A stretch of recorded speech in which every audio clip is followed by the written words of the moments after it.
আজকে আমি ভয়ানক একটা ব্যাপার নিয়ে বক্তব্য শুরু করতে চাই। আমাদের ধর্ম হলো সত্য ধর্ম, আর সত্য সুখবর যেমন প্রদান করে তেমনি সাবধান বাণীও প্রদান করে। আমাদের সকল নবী রাসূলদের, বিশেষত রাসূলুল্লাহ সাল্লাল্লাহু আলাইহি সাল্লামকে আল্লাহ আজ্জা জাল্লা বর্ণনা করেছেন মুবাশশিরান ওয়া নাযিরান, সুসংবাদদাতা ও সতর্ককারী।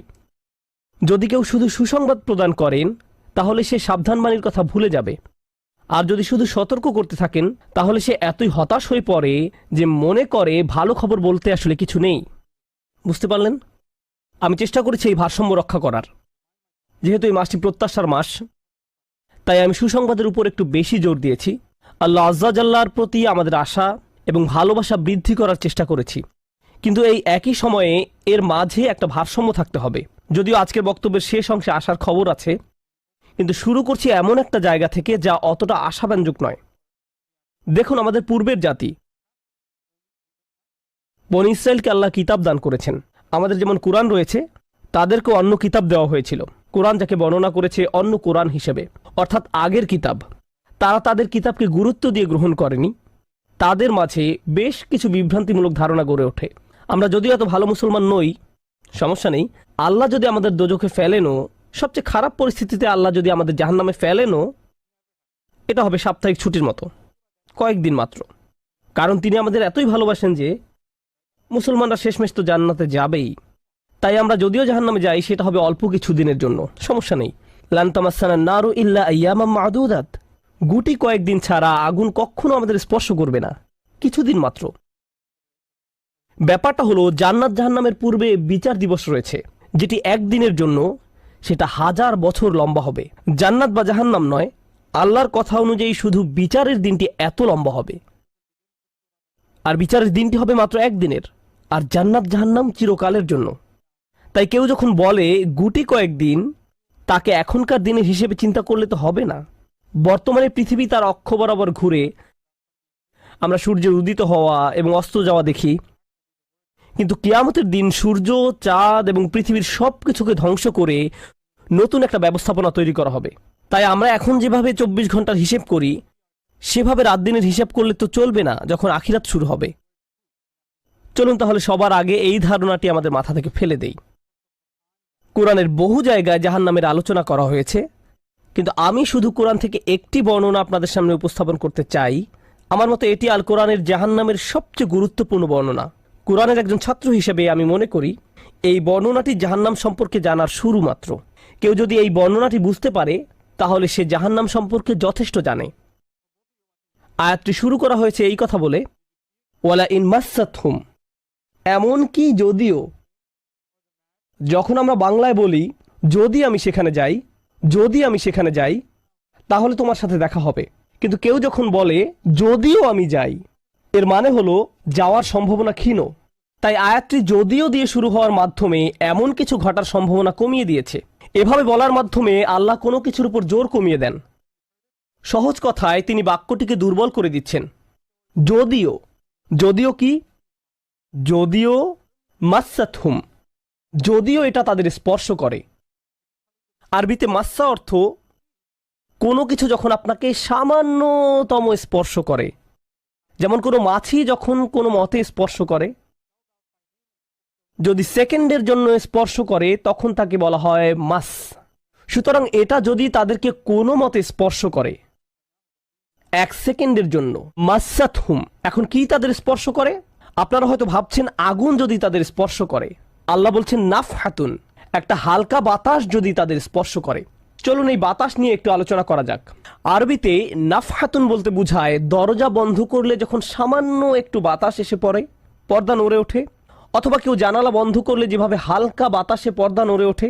এই বাতাসের যা বাহির থেকে ভেতরে আসে বা ভেতর থেকে বাহিরে যায়, দুই ধরনের আছে। একটি হলো লাফহা, লাম যোগে, আরেকটি হলো নাফহা। লাম যোগে লাফহা মানে বাতাসটি গরম, আর নুন যোগে নাফহা মানে বাতাসটি ঠান্ডা। আল্লাহ বলছেন এমনকি যদি ঠান্ডা বাতাস তাদেরকে স্পর্শ করে, যদি ঠান্ডা বাতাস তাদেরকে স্পর্শ করে তোমার প্রতিপালকের শাস্তি থেকে। তিনি এই আয়াতে জাহান্নাম কাউকে স্পর্শ করার কথা বলছেন না। তিনি এই আয়াতে আগুন কাউকে স্পর্শ করার কথা বলছেন না। তিনি এমনকি গরম বাতাস কাউকে স্পর্শ করার কথাও বলছেন না। তিনি আগুনের ঠান্ডা অংশের কথা বলছেন, আর এটা আপনাকে চিরকালের জন্য স্পর্শ করছে না। প্রসঙ্গত আমরা ফিজিক্সে পদার্থের 3টি অবস্থার কথা শিখেছি: সলিড, লিকুইড এবং গ্যাস। সলিড বা কঠিন কিছু যদি স্পর্শ করে আমরা তা অনুভব করতে পারি। এই মুহূর্তে গ্যাস আমাদেরকে স্পর্শ করছে, বাতাস এখন আমাদেরকে স্পর্শ করছে, আমরা এটা অনুভব করি না। আর এই আয়াতে আল্লাহ বর্ণনা করছেন কি তাদের স্পর্শ করছে? বাতাস তাদেরকে স্পর্শ করছে। কোন ধরনের বাতাস? অপেক্ষাকৃত গরম বাতাস নাকি ঠান্ডা বাতাস? ঠান্ডা বাতাস। ঠান্ডা বাতাস কোনো রকম তাদেরকে স্পর্শ করছে। এই আয়াতের সবচেয়ে উল্লেখযোগ্য বিষয় হলো, আমি একটু আগে নাফহা এবং লাফহার কথা বলেছিলাম। অন্য কথায় তারা এখনো জাহান্নামে প্রবেশ করেনি, তারা এর দিকে অগ্রসর হচ্ছে। আর জাহান্নামের অপেক্ষাকৃত ঠান্ডা বাতাস এসে কোনো মতে তাদেরকে স্পর্শ করলো। তখন তাদের প্রতিক্রিয়া কি? চিৎকার করে বলে উঠবে, ইয়া ওয়াইলানা, হায়, সবচেয়ে কঠিনতম শাস্তি আমাদের জন্য শুরু হয়ে গেছে। ইন্না কুন্না যালিমিন, আমরা সব সময় অপরাধী ছিলাম। তারা সাথে সাথে তাদের সব অপরাধ স্বীকার করবে। যে কারণে এই আয়াতটি আমি সংক্ষেপে আপনাদের নিকট উপস্থাপন করলাম।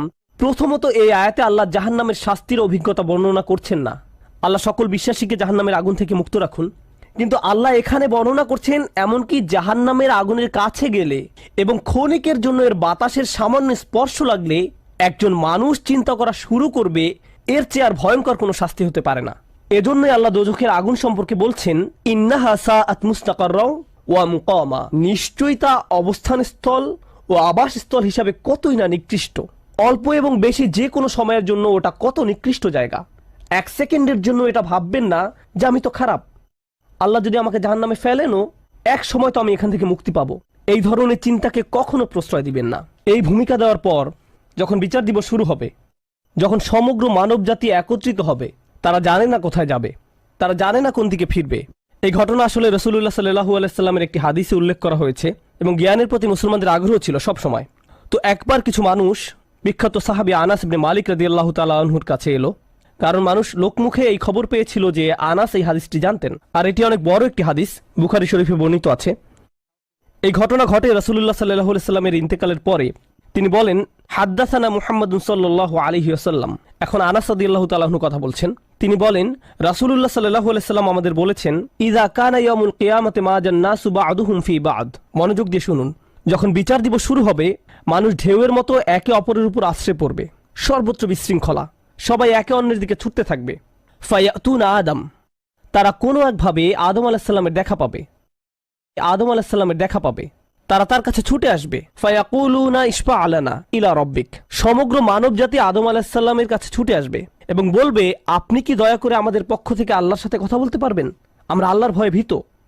আপনি তো প্রথম মানুষ, আপনি তো সেই ব্যক্তি যাকে আল্লাহ ফেরেশতাদের সিজদা দিয়ে সম্মানিত করেছেন, আপনাকেই তো পছন্দ করা হয়েছে, আমরা সবাই আপনার সন্তান, আপনি আমাদের পিতা, তাই দয়া করে আমাদের জন্য আল্লাহর সাথে কথা বলুন, আমরা খুবই ভীত। এরপর তিনি বলবেন, ফায়াকুলু লাস্তু লাহা, তিনি বলবেন, আমি এর যোগ্য নই, আমি পারবো না। ফায়াকুলু লাস্তু লাহা ওয়ালাকিন আলাইকুম বিইব্রাহিম, তোমরা কেন ইব্রাহিমের সাথে কথা বলছো না? তোমাদের উচিত ইব্রাহিমের সাথে কথা বলা। অতএব মানব জাতি এখন কার খোঁজ করছে? ইব্রাহিম আলাইহিস সালাম। ফাইন্নাহু খলিলুর রহমান, তার কাছে যাও, কারণ তিনি রহমানের খুবই কাছের বন্ধু। ওয়াত্তাখাযাল্লাহু ইব্রাহিমা খলিলা, কোরআনে এসেছে আল্লাহ ইব্রাহিমকে তার বন্ধুরূপে গ্রহণ করেছেন। তাই ইব্রাহিমের কাছে যাও, তিনি তোমাদের সাহায্য করতে পারবেন। তারা ইব্রাহিমের কাছে যাবেন। ফায়াতুনা ইব্রাহিমা ফায়াকুলু লাস্তু লাহা, তারা ইব্রাহিমের কাছে গেলে তিনি বলবেন, আমি এর যোগ্য নই, আমাকে এই কাজের জন্য তৈরি করা হয়নি, আমি তোমাদের জন্য আল্লাহর সাথে কথা বলতে পারবো না। ওয়ালাকিন আলাইকুম বিমূসা, তোমরা কেন মূসা আলাইহিস সালামের কাছে যাচ্ছ না? তো মানব জাতি মূসা আলাইহিস সালামের কাছে দৌড়ে যাবে। ফাইন্নাহু কালিমুল্লাহ, তিনি আল্লাহর সাথে অনেক কথা বলতেন। ওয়া কাল্লামাল্লাহু মূসা তাকলিমা, আর আল্লাহ মূসার সাথে কথা বলেছেন সরাসরি। সুতরাং তিনি যেহেতু আল্লাহর সাথে কথা বলতে অভ্যস্ত, আজকে তো কথা বলার উত্তম সময়, তিনি তোমাদের পক্ষ থেকে আল্লাহর সাথে কথা বলবেন। ফায়াতুনা মূসা ফায়াকুলু লাস্তু লাহা, মানব জাতি দৌড়ে মূসা আলাইহিস সালামের কাছে যাবে, তিনি বলবেন, আমি এর যোগ্য না, আমি পারবো না। ওয়ালাকিন আলাইকুম বিঈসা, তোমরা ঈসা আলাইহিস সালামের কাছে কেন যাচ্ছ না? ফাইন্নাহু রূহুল্লাহ ওয়া কালিমাতুহু, তিনি হলেন আল্লাহর দেওয়া রূহ এবং তিনি আল্লাহর কালিমা, আল্লাহর হুকুমে তিনি অলৌকিকভাবে জন্মগ্রহণ করেন। কুন ফায়াকুন, অতএব তিনি যেহেতু সকল রাসূলদের মাঝে বিশেষ মর্যাদার অধিকারী, তার কাছে যাও, তার সাথে কথা বলো। সকল মানুষ দৌড়ে ঈসা আলাইহিস সালামের কাছে যাবে। ফায়াকুলু লাস্তু লাহা, তিনি বলবেন, আমি পারবো না, এই কাজ আমার জন্য নয়, আমাকে এই কাজের জন্য তৈরি করা হয়নি। তারপর তিনি বলবেন, ওয়ালাকিন আলাইকুম বি মুহাম্মাদিন সাল্লাল্লাহু আলাইহি ওয়াসাল্লাম, মানবজাতি তোমাদেরকে মুহাম্মদ সাল্লাল্লাহু আলাইহি সাল্লামের কাছে যেতে হবে। মানুষেরা তখন রাসূলুল্লাহ সাল্লাল্লাহু আলাইহি সাল্লামের কাছে যাবে। এখন রাসূল সাল্লাল্লাহু আলাইহি সাল্লাম আমাদের বলছেন, ফায়াতুনি ফাআকুল, সবাই তখন আমার কাছে আসবে আর আমি তাদেরকে বলবো। এখন রাসূল সাল্লাল্লাহু আলাইহি সাল্লাম আমাদের বলছেন, আনা লাহা, আমার জন্য এই কাজ, আমি এই কাজের যোগ্য। আনা লাহা ফাআস্তাযিনু আলা রব্বি। প্রসঙ্গত আমি আপনাদেরকে আরো বলার পূর্বে বিচার দিনের একটা দৃশ্য হলো, আল্লাহ বলেন, ইয়াউমা ইয়াকুমুর রূহু ওয়াল মালাইকাতু সাফফান লা ইয়াতাকাল্লামুনা ইল্লা মান আযিনা লাহুর রহমান ওয়া ক্বালা সাওয়াবা। যেদিন রূহ ও ফেরেশতাগণ সারিবদ্ধভাবে দাঁড়াবে, এমন এক সময় থাকবে যখন কেউ কথা বলতে পারবে না। এমন এক ধরনের নীরবতা, এমন নীরবতা বিরাজ করবে যার কথা মানবজাতি কোনোদিন শোনেনি। এমন ধরনের নীরবতার অস্তিত্ব কখনো কোনোদিন ছিল না। সেই রকম পিনপতন নীরবতায় আল্লাহ বলেন, লা ইয়াতাকাল্লামুন, কেউ কথা বলতে পারবে না, ইল্লা মান আযিনা লাহুর রহমান, দয়াময় আল্লাহ যাকে অনুমতি দিবেন সে ব্যতীত। আর তিনি হলেন মুহাম্মদুর রাসূলুল্লাহ সাল্লাল্লাহু আলাইহি সাল্লাম। তিনি এমন সময় আল্লাহর কাছে আসবেন যখন সৃষ্টির কারো একটি শব্দ করার অনুমতি থাকবে না, সৃষ্টির কারো কোনো আওয়াজ শোনা যাবে না। তিনি আল্লাহর সামনে এসে আল্লাহর কাছে কথা বলার অনুমতি চাইবেন। ফায়ুযানু লি, তিনি বলেন আমাকে কথা বলার অনুমতি দেওয়া হবে। ওয়ায়ুলহিমুনি মাহামিদা আহমাদাহু বিহা লা ইয়াহদুরুনিল আন, সেই দিন আল্লাহ আমাকে স্পেশাল একটি দোয়ার মাধ্যমে তার প্রশংসা, তার কৃতজ্ঞতা করা শেখাবেন, যেটি বিচার দিবসে আমাকে দেওয়া হবে, যা এর পূর্বে কাউকে দেওয়া হয়নি, কোনো সৃষ্টিকে দেওয়া হয়নি। এক স্পেশাল ওয়াহি রাসূলুল্লাহ সাল্লাল্লাহু আলাইহি সাল্লামকে দেওয়া হবে বিচার দিবসে, যা কোনো সৃষ্টিকে দেওয়া হয়নি। আর তিনি সেই দিন সে স্পেশাল উপায়ে আল্লাহর প্রশংসা করবেন, লা ইয়াহদুরুনিল আন, আর সেই ওহী এখনো আমার কাছে আসেনি, সেই দোয়া এখনো আমি জানি না। ফা আহমাদাহু বিতিলকাল মাহামিদ, তারপর আমি আল্লাহর দেওয়া সেই স্পেশাল বাক্যগুলোর মাধ্যমে আল্লাহর প্রশংসা করব। ওয়া আখিরু লাহু সাজিদান, আমি সেই বাক্যগুলো উচ্চারণ করার পর আল্লাহর সমীপে সিজদায় অবনত হব।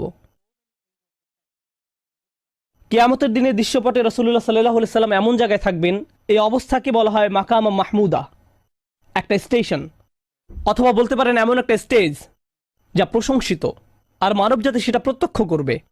আমরা সবাই এটা দেখতে পাবো। আমরা সবাই তখন নিশ্চুপ থাকব, আর তিনি সিজদায় পড়ে যাবেন। তিনি যখন সিজদায় পড়ে যাবেন তখন আল্লাহ আযজা ওয়া জাল্লা তার সাথে কথা বলবেন। এতক্ষণ তিনি আল্লাহর সাথে কথা বলছিলেন, এখন আল্লাহ আযজা ওয়া জাল্লা তার সাথে কথা বলবেন। তিনি কি বলবেন? ইয়া মুহাম্মদ ইরফা রাসাকা, তিনি বলবেন, মুহাম্মদ তোমার মাথা উত্তোলন করো। ওয়াকুল, বলো, ইউসমা আলাকা, তোমার কথা শোনা হবে। শুধু যে আল্লাহ তার কথা শুনবেন তা নয়, বরং বিচার দিনে উপস্থিত সবাই তার কথা শুনতে পাবে। ইউসমা আলাক, তারপর আল্লাহ বলেন, ওয়াসাল তুতা, চাও তোমাকে দেওয়া হবে, তুমি যা চাও দেওয়া হবে। কিয়ামতের দিন আল্লাহর একটি সৃষ্টি কেমন পজিশনে থাকলে আমরা সবাই যখন আল্লাহর নিকট ভিক্ষা চাচ্ছি, আতমিম লানা নূরানা ওয়াগফির লানা, হে আমাদের পালনকর্তা, আমাদের নূরকে পূর্ণ করে দিন এবং আমাদেরকে ক্ষমা করুন, এই কথা বলে আমরা আল্লাহ আযজা ওয়া জাল্লার কাছে কাকুতি মিনতি করতে থাকব। আর এখানে আল্লাহ তার এই সৃষ্টিকে বলছেন, তুমি চাও, তুমি যা চাও আমি দিব, সাল তুতা। এই হলো আমাদের রাসূল সাল্লাল্লাহু আলাইহি সাল্লাম। তারপর আল্লাহ বলবেন, ওয়াশফা, তুমি যদি কারো পক্ষ থেকে কথা বলতে চাও, তুমি যদি কারো ব্যাপারে সুপারিশ করতে চাও, যাও সুপারিশ করো। তুশাফা, আমি তোমাকে অন্য মানুষদের পক্ষ হয়ে কথা বলার অধিকার দিলাম। তুশাফা, এই গ্যারান্টি আল্লাহ তার রাসূল সাল্লাল্লাহু আলাইহি সাল্লামকে দিয়েছেন। ফাকুলু ইয়া রব, তখন আমি বলবো, ইয়া রব, উম্মতি উম্মতি, তিনি সর্বসাকুল্যে এই কথা বলবেন, এটাই তার সম্পূর্ণ বাক্য, আমার উম্মাহ, আমার উম্মাহ, আমার মানুষ, আমার মানুষ। কিয়ামতের দিন সবাই বলবে, নাফসি নাফসি, আমি নিজে, আমি নিজে, আমি নিজে। আল্লাহর নবীরা যারা মানুষকে আল্লাহর দ্বীনে আনার জন্য দিবারাত্রি পরিশ্রম করে গিয়েছেন, যেমন ইব্রাহিম আলাইহিস সালাম, যার এই দুনিয়ায় থাকাকালীন সময়ে শুধু একটাই উদ্বেগ ছিল মানুষের মুক্তি, বিচারের দিনে তিনি বলবেন, না, যাও অন্য কোথায় যাও, যাও মুসার সাথে কথা বলো। মুসা আলাইহিস সালাম, যিনি বনি ইসরাইল নিয়ে চিন্তিত ছিলেন, তিনি বলবেন, না, যাও ঈসার সাথে গিয়ে কথা বলো। আর আমাদের রাসূল সাল্লাল্লাহু আলাইহি সাল্লাম বলবেন, প্রসঙ্গত কোরআনে কিয়ামত দিবসের যে ভয়াবহতার কথা বর্ণনা করা হয়েছে তা একবার চিন্তা করে দেখুন। ইয়াউমা তারাউনাহা তাযহালু কুল্লু মুরদিআতিন আম্মা আরদাআত, প্রত্যেক মা যে তার বাচ্চাকে দুধ খাওয়াচ্ছে তার বাচ্চাকে ফেলে দিবে যেন সে কিছুই না। ইয়াফিরুল মারউ মিন আখিহি ওয়া উম্মিহি ওয়া আবিহি, সেদিন মানুষ তার ভাইয়ের কাছ থেকে পালাবে, মায়ের কাছ থেকে পালাবে, বাবার কাছ থেকে পালাবে। ওয়া সাহিবাতিহি ওয়া বানিহি, তার স্ত্রীর কাছ থেকে পালাবে, ছেলেমেয়ের কাছ থেকে পালাবে। আপনাদের কেউ কেউ হয়তো ইতিমধ্যে স্ত্রীর কাছ থেকে পালিয়ে বেড়ান, তাই আপনাদের কাছে হয়তো এটা অতটা ভীতিপ্রদ নয়। এই আয়াত হয়তো আপনার জন্য ভয়ের নয়, কেউ কেউ ভাবছে অবশেষে। যাই হোক, সমস্ত গুরুত্বের সাথে সেই দিন সবাই কাকে নিয়ে উদ্বিগ্ন থাকবে? নিজেকে নিয়ে। প্রকৃতপক্ষে সেদিন প্রত্যেক ব্যক্তি বলবে, অমান ফিল আরদি জামিআ সুম্মা ইউনজিহ, সবাইকে জাহান্নামে নিয়ে যান এবং বিনিময়ে আমাকে জান্নাতে প্রবেশ করতে দিন। এটাও কোরআনে এসেছে। মানুষ সেদিন এমন মরিয়া হয়ে উঠবে, সেদিন একজন মানুষ আল্লাহর সাথে কথা বলবেন, আর প্রথম যে শব্দগুলো তার মুখ থেকে উচ্চারিত হবে তা হলো উম্মতি উম্মতি। আপনার জন্য আপনার রাসূলের ভালোবাসা এমনই প্রগাঢ় সাল্লাল্লাহু আলাইহি সাল্লাম। আমার উম্মাহ আমার উম্মাহ। যদি আমরা তাকে ভালোবেসে থাকি, তাহলে যেই উম্মতের জন্য আল্লাহ রাসূলের এত ভালোবাসা, সেই উম্মতের জন্য আমাদের অন্তরে কিভাবে এত ঘৃণার বাস হয়? কিভাবে সম্ভব এটা? কিভাবে আমাদের পরস্পরের প্রতি এত ক্রোধ, বিচার, সমালোচনা, বিভক্তি, বিদ্বেষ, অনুমান, অহংকার? আর এই মানুষগুলো দাবি করে তারা রাসূলুল্লাহ সাল্লাল্লাহু আলাইহি সাল্লামকে ভালোবাসে। এইসব তুচ্ছ বিষয় ভুলে যেতে এই ভালোবাসা কি যথেষ্ট নয়? আমাদের কোন পার্থক্যগুলো এর চেয়ে বড়? তো যখন রাসূলুল্লাহ সাল্লাল্লাহু আলাইহি সাল্লাম বলবেন উম্মতি উম্মতি, আল্লাহ সুবহানাহু ওয়া তাআলা বলবেন ফায়াকুলু ইনতালিক ফাআখরিজ মিনহা মান কানা ফি কলবিহি মিসকালা শাইরাতিন মিন ঈমান। মনোযোগ দিয়ে শুনুন, যাও এখান থেকে বের করে নাও যাদের অন্তরে ঈমান আছে, এমনকি এখানে শারিয়া মানে বার্লি দানা, যা সামান্য একটু লম্বা হয়, যাদের অন্তরে এতটুকু পরিমাণ ঈমানও আছে, যে কোনো ঈমান যদি তাদের অন্তরে থেকে থাকে, তাহলে তাদেরকে বের করে নাও। আপনি এগিয়ে যান এবং বের করে নিন। দৃশ্যপটটি কল্পনা করুন, রাসূলুল্লাহ সাল্লাল্লাহু আলাইহি সাল্লাম মানুষকে রাখছেন, যাও যাও যাও, তিনি তাদেরকে সরিয়ে নিচ্ছেন। কিছু মানুষকে নিয়ে যাওয়ার পর ফেরেশতারা থামিয়ে দিলেন, কারণ কারো কারো ঈমান এর চেয়েও ছোট। সামান্য পরিমাণ ঈমান বলতে আসলে কি বোঝায়? কেউ একজন হারাম কোনো কাজে যুক্ত ছিল, সে ভয়ানক কিছু একটা করছিল, কাজটা করে ফেলার পর তার মনে অনুশোচনা জাগ্রত হলো, তার ভেতর থেকে কিছু একটা বলছে এটা খারাপ কাজ, আমার এটা করা উচিত নয়, আল্লাহ আমাকে এটা সম্পর্কে জিজ্ঞাসা করবেন। তারপর কোনো একভাবে তার এই চিন্তাটাকে সে দমিয়ে দিল, থাক এখন চিন্তা করার দরকার নেই। কিন্তু পরবর্তীতে সে আল্লাহর কাছে দোয়া করে বলল, ইয়া আল্লাহ, আমি জানি না কিভাবে এই কুঅভ্যাস থেকে বাঁচব, আমাকে এর থেকে মুক্তি দিন। আমি চাই না এটা আমার জীবনে আর ঘটুক, কিন্তু তবু আমি এটাতে আটকা পড়ে আছি। অতি ক্ষুদ্র ঈমান তার ভেতর থেকে চিৎকার করছে, অন্য কেউ এটা শুনতে পারছে না, তার অন্তর এটা শুনছে। আর আল্লাহ আজ্জা জাল্লা বলছেন, তারা যদি এতটুকু ঈমানও দেখাতে পারে, আপনি এগিয়ে যান, তাদেরকে বের করে নিয়ে আসুন। আপনি তাদেরকে বের করে নিয়ে আসুন। আর তিনি যখন এভাবে মানুষদেরকে বের করে নিয়ে আসবেন, তখন ফেরেশতারা একসময় থামিয়ে দিবেন, কারণ অনেক মানুষের অন্তরে এতটুকু ঈমানও নেই, সামান্য অনুতাপটুকু তাদের অন্তরে ছিল না। থামিয়ে দিবেন, ফাআনতালিক ফাফআল, আমি গিয়ে এমনই করব, সুম্মা আউদ, তারপর আমি ফিরে আসব। অর্থাৎ ফেরেশতারা থামিয়ে দিবে, আর অন্য মানুষেরা সেখানে কাঁদতে থাকবে, আমাদের কি হবে, আমাদের কি হবে। তারপর রাসূলুল্লাহ সাল্লাল্লাহু আলাইহি সাল্লাম ফেরত আসবেন, ফাআহমাদাহু বিতিলকাল মাহামিদ, অতঃপর আমি পুনরায় সেসব প্রশংসা বাক্য দ্বারা আল্লাহর প্রশংসা করব। লক্ষ্য করুন, প্রথমবার তিনি প্রার্থনা করার জন্য অনুমতি চেয়েছিলেন, তাই না? দ্বিতীয়বারের বেলায় অনুমতির কোনো উল্লেখ নেই। লক্ষ্য করেছেন, তিনি আসলে সাথে সাথে আল্লাহর প্রশংসা করা শুরু করবেন।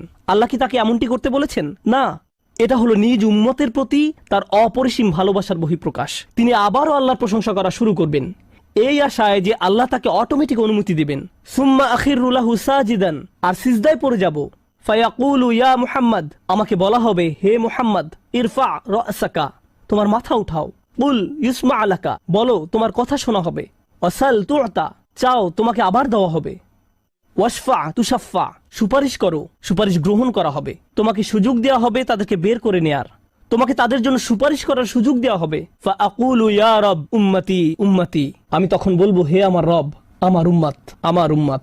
তিনি তো ইতোমধ্যে অল্প ঈমানের অধিকারীদেরকে বের করে নিয়েছেন। ফায়াকুলু ইনতালিক, এরপর আল্লাহ বলবেন, এগিয়ে যাও। ফাআখরিজ মিনহা মান কানা ফি কলবিহি মিসকালা যাররাতিন আও খারদালাতিন মিন ঈমান, তোমাকে সুযোগ দেওয়া হবে তাদেরকে বের করে নেয়ার, সুপারিশ গ্রহণ করা হবে। যাদের অন্তরে এক বিন্দু পরিমাণ ঈমান আছে, বালির দানা নয়, বালির দানা তো এতটুকু লম্বা, বরং বিন্দু পরিমাণ। খারদালা মানে সরিষার দানা, অতি ক্ষুদ্র বিন্দুর মতো। আর যখন আল্লাহ বলছেন এর ওজনের মতো, বর্তমানে আমাদের কাছে ডিজিটাল ওজন মাপার যন্ত্র আছে, আগের দিনে পাল্লা ছিল, তাই আপনি যখন এক মুষ্টি চাল এক পাল্লায় রাখতেন, সেটা হয়তো তেমন একটা ঝুঁকতো না। যদি একটু বেশি করে চাল রাখতেন, তখন একটু ঝুঁকতো। এখন ডিজিটাল ওজন মাপার যন্ত্র দিয়ে গ্রাম, কিলোগ্রাম মাপা হয়। এমনকি সামান্য কয়েক দানা রাখলেও যন্ত্রের স্ক্রিনে ভেসে উঠে 0.001 গ্রাম। এখন শুধু একটি চাল রেখে দেখুন, বা একটি সরিষার দানা রেখে দেখুন, স্ক্রিনে কিছু ভেসে উঠে কিনা? কিছুই হয় না, কিছুই হয় না।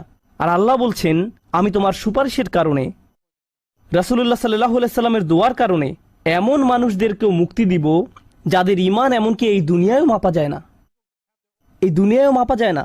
প্রসঙ্গত আপনি যদি একটি দানা খান বুঝতে পারবেন যে কিছু খেয়েছেন, আপনি এমনকি বুঝতেও পারবেন না। এটা হলো এমন ধরনের ঈমান যার আছে এটা সে নিজেও ভালোভাবে বুঝতে পারে না, এমনকি তারা নিজেরাও ঠিকমতো বুঝে উঠতে পারে না যে ঈমান আছে, আর অন্যরা কিভাবে বুঝবে।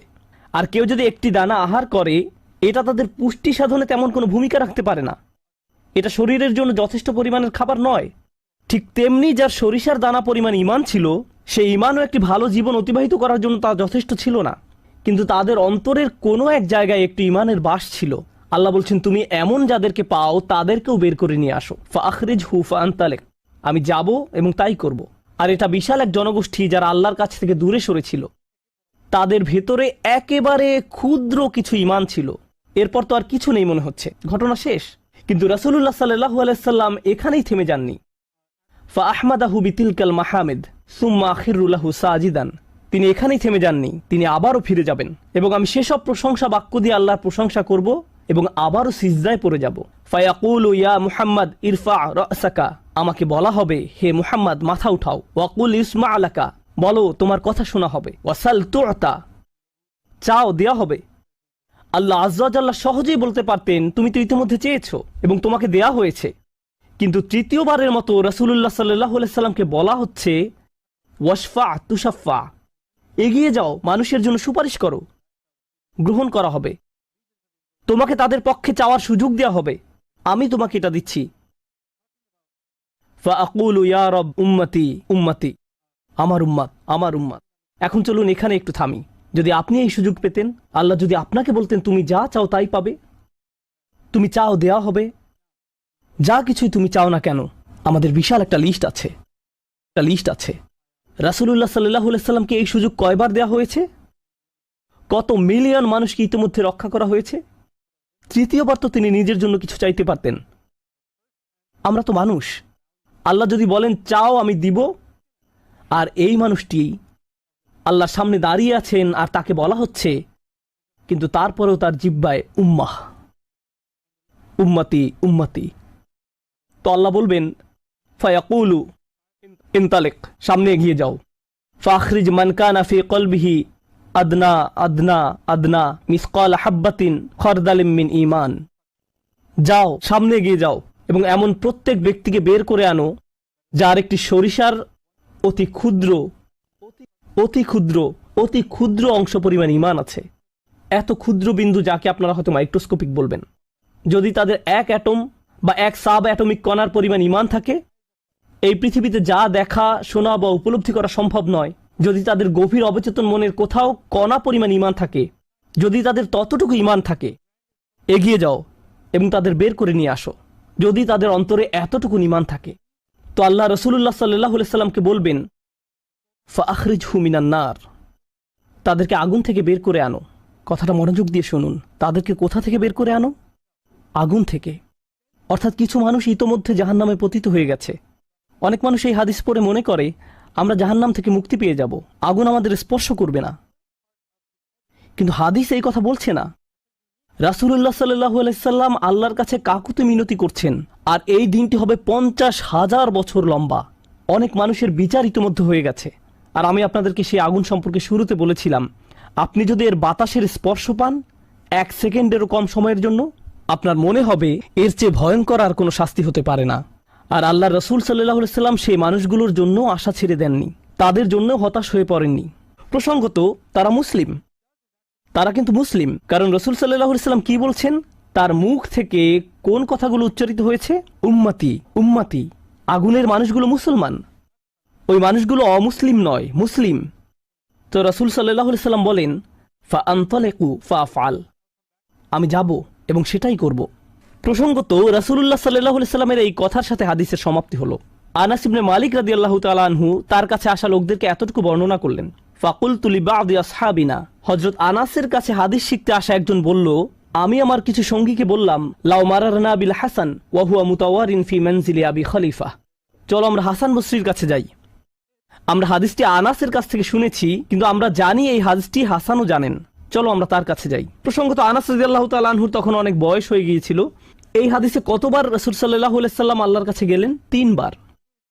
রাসূলুল্লাহ সাল্লাল্লাহু আলাইহি সাল্লাম ইন্তেকাল করেছেন বহু বছর আগে। আমরা জেনেছি এই হাদিস হাসান বসরিও জানেন। তারা আগে কখনো এই ধরনের কথা শুনেনি। খুবই আশ্চর্যজনক কথা। এজন্য তারা ব্যাপারটা যাচাই করতে চাচ্ছিলেন যে দেখা যাক হাসান বসরিও একই হাদিস বর্ণনা করেন কিনা। তারা শুনেছে হাসান বসরি বাস করেন আবু খলিফার বাড়ির পেছনের একটি ঘরে। তাই তারা হাসান বসরিকে খুঁজতে লাগলো। তারা তাকে খুঁজে পেলেন। হাদ্দাসানা আনাস ইবনে মালিক ফাআতাইনাহু ফাসাল্লামনা আলাইহি। তো আমরা তার কাছে এলাম এবং তাকে সালাম দিলাম। ফাআযিনা লানা, তিনি আমাদেরকে প্রবেশের অনুমতি দিলেন। ফাকুলনা লাহু ইয়া আবা সাঈদ, আমরা তাকে বললাম, হে সাঈদের পিতা, জিনাকা মিন ইনদি আখিকা আনাস ইবনে মালিক, আমরা আপনারই ভাই আনাস ইবনে মালিকের নিকট হতে আপনার কাছে আসলাম। ফালাম নারা মিসলা মা হাদ্দাসানা ফি শাফাআত, শাফাআত বিষয়ে তিনি যেমন বর্ণনা দিয়েছেন তেমনটা বর্ণনা করতে আমরা আর কাউকে দেখিনি। ফাকালা হি, তিনি বললেন ফাহাদ্দাসনাহু বিল হাদিস, আমার কাছে সেটি বর্ণনা করো, দেখি তোমরা আনাসের কাছ থেকে কি শুনেছো। তো তারা তার নিকট সম্পূর্ণ হাদিসটি বর্ণনা করে শোনালেন। ফাআনতাহা ইলা হাযাল মাওদি', আমরা এই পর্যন্ত অর্থাৎ 3 বার রাসূল সাল্লাল্লাহু আলাইহি সাল্লামের সুপারিশের কথা বলে শেষ করলাম। ফাকালা হি, তিনি বললেন আরো বর্ণনা করো। ফাকুলনা লাম ইয়াজিদ লানা আলা হাযা, আমরা বললাম তিনি তো এর অধিক আমাদের কাছে বর্ণনা করেননি, আমাদেরকে এতটুকুই বলেছেন। এখন হাসান কথা বলছেন, লাকাদ হাদ্দাসানি ওয়া হুয়া জামিউ মুনযু 20 সানাতান, তিনি অর্থাৎ আনাস আমার কাছে এই হাদিস বর্ণনা করেছেন যখন তিনি তখন যুবক ছিলেন, 20 বছর আগে। কত বছর আগে? 20 বছর আগে। আমি নিশ্চিত না তিনি কি বাকিটুকু ভুলে গেলেন, নাকি তিনি তোমাদেরকে বাকিটুকু বলেননি কারণ তাহলে তোমরা অলস হয়ে পড়বে। ফালা আদ্রি আনাসি আম কারিহা আন তাত্তাকিলু,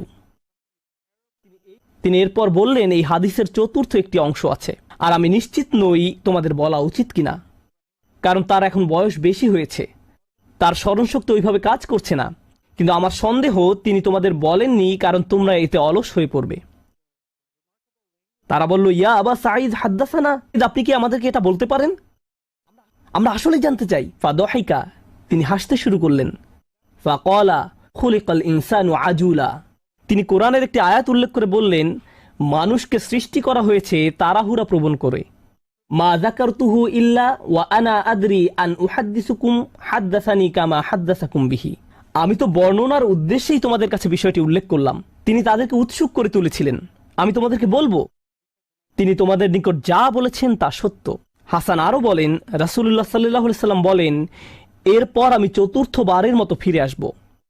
ফা আহমাদাহু বিতিলকাল মাহামিদ, এবং সেসব প্রশংসা বাক্য দিয়ে আল্লাহর প্রশংসা করব, যে বাক্যগুলো আল্লাহ আমাকে দিয়েছেন, যা অন্য কোন সৃষ্টিকে এর পূর্বে দেয়া হয়নি, এবং সিজদায় পড়ে যাব।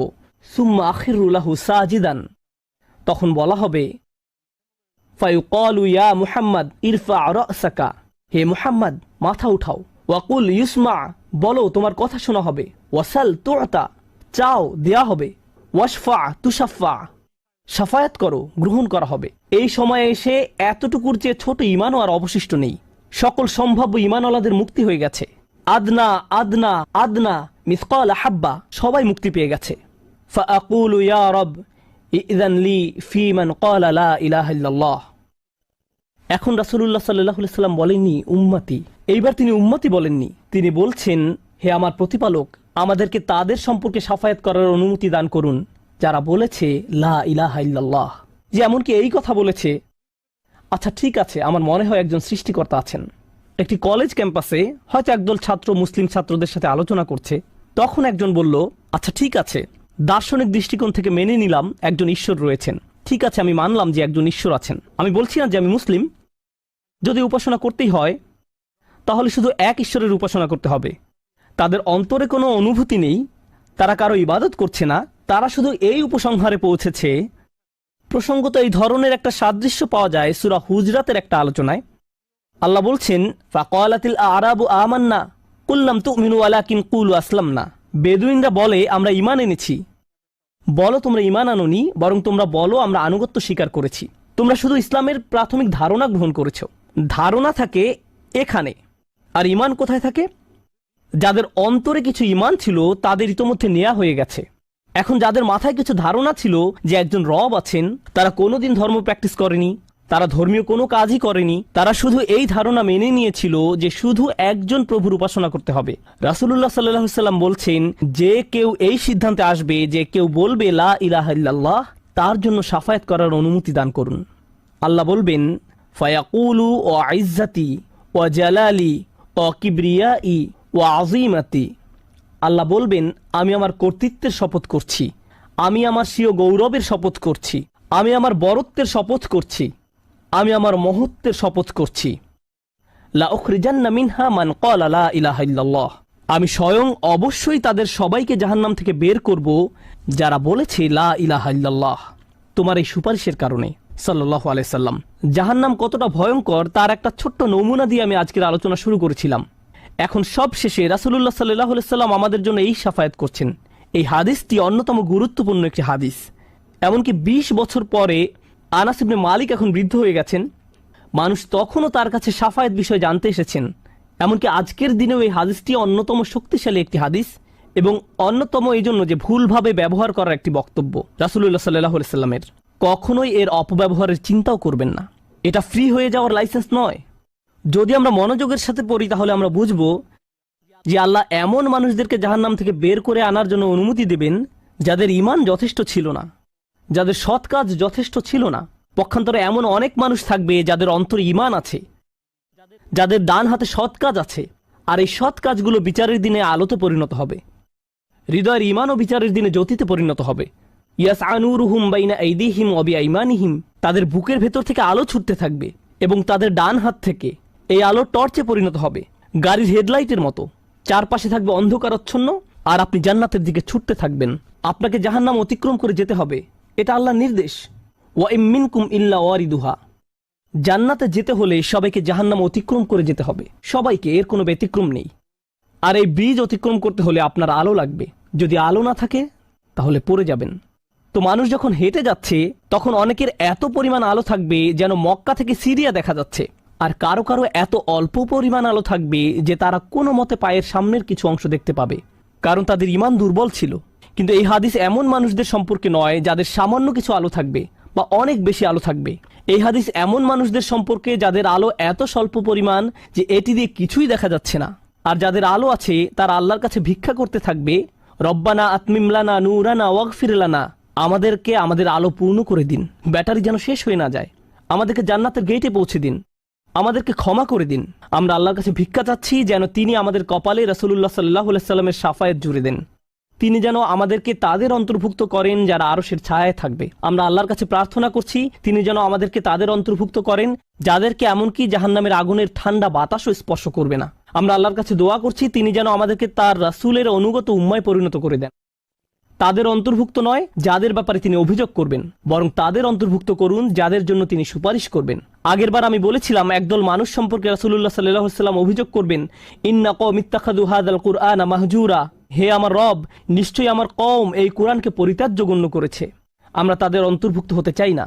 আমরা তাদের অন্তর্ভুক্ত হতে চাই যাদের জন্য তিনি আল্লাহর কাছে সুপারিশ করবেন। আল্লাহ যেন আমাদের সবাইকে তার রাসূলের শাফায়াতের যোগ্য করে দেন।